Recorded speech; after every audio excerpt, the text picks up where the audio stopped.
Iaz, 70 herrialde baino gehiagotan emakumeek nazioarteko emakumeen grebarako deialdia zabaldu zuten. Emakumeon kontrako indarkeria eta desberdintasun molde ugari eragiten dituen munduaren aurrean. Horregatik aurtengo martxoaren 8an emakumeok planto egiten dugu, menpean hartzen eta zapaltzen gaituen sistema kapitalista, heteropatriarkala eta razista salatzeko. Sistema honek sexuaren araberako lan banaketa bultzatzen du. Bai feminizatutako ogibideak, bai bizitzaren iraunkortasunarekin eta zaintzarekin lotutako lanak. Indarkeria ekonomikoaz jazartzen gaitu, eta ez dago hilketa, sexu eraso edo jazarpenik gabeko egunik. Bitartean, hedabideek gure arreta desbideratzen dute, ahaztu eta dirua xautu leloa gauzatzera animatzen gaituzten kontsumo eredu berrien bidez.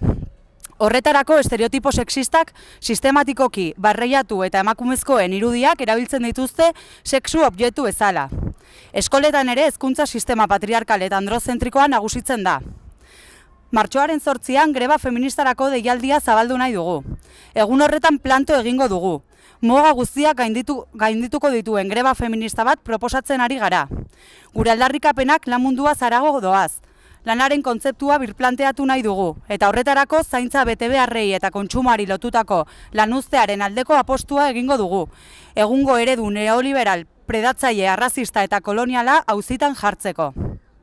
Bizi dugun lan eta gizarte gatazka ez da sekula konponduko ugalketaren eremuari kasu egiten ez badiogu.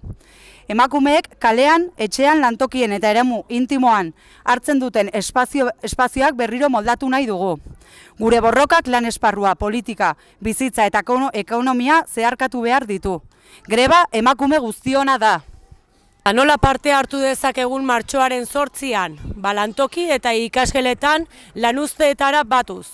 Herri eta hirietako mobilizazioetara joanez, 2 hitzordu nagusi egongo dira, 12etan eta 8etan. Amantala balkoitik eskegiz, zaintza lanak azalairatzeko.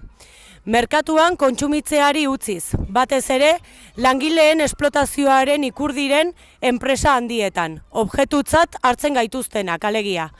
Greba zabalduz eta zure eskualdean antolaketan parte hartuz. Mobilizazioetan zure eremuko aldarrikapenekin blokea antolatu dezakezu. Ikasleen lanuzte eta mobilizazioekin bat eginez. Zaintzari utziz, lan hori beste emakumeen esku utzi gabe, besteek egin dezatela. Eta deialdiei dagokienez, arbizuko planteamendu bada, eguerdien 12 enendu deialdia Altsasuko gizakate zaratatxura arbizarrak gerturetzeko, eta gehioiuntzeko 7 emakumeak planto lemapien kontzentran du plazan. Altsasuko egitaraua, aurreko egunean aterako gara oktabilak eta eskuorriak banatzea, goizeko 12etan eta arratsaldeko 7etan dago kedada.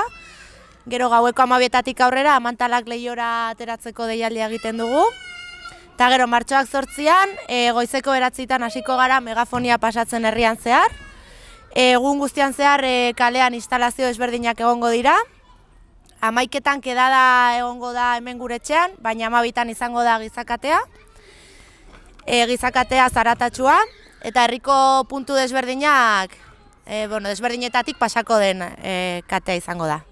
Gero ordu bitan bazkari autogestionatu egongo da, hemen gure etxean ere bai. Eta azkenik arratsaldeko 8etan manifara ditzen dugu.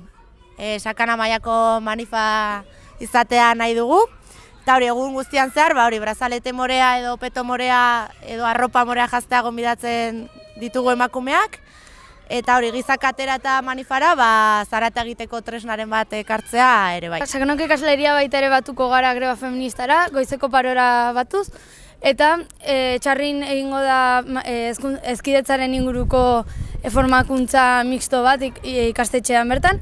Altsasun ordea institutoan maskulinitateari buruzko formakuntza bat emango dugu bakarrik gizonentzat izango dena, eta bitartean emakumeak ikastolakoekin batera manifestazio bat egingo dugu 12etan Altsasun egingo den gizakatera batzeko.